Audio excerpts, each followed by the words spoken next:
News Tamil கழுகு. கோவையில நடத்த திட்டமிட்டு கரூர் சம்பவத்தால நிறுத்தப்பட்ட திமுகவோட இளைஞரணி மண்டல மாநாட்டை திருவண்ணாமலையில் நடத்த தேதி குறிச்சிருக்கான் கட்சி தலைமை.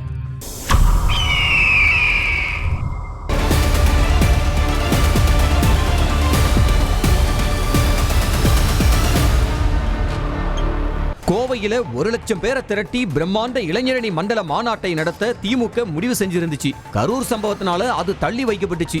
வர்ற 15ஆம் தேதி அந்த மாநாட்டை திருவண்ணாமலையில நடத்த திமுக முடிவு செஞ்சிருக்கான். மொத்தம் 5 மண்டலங்கள்ல நடக்க போற இந்த மாநாடுகள் 15 நாள் இடைவெளியில நடத்த திட்டமிட்டு இருக்கான்.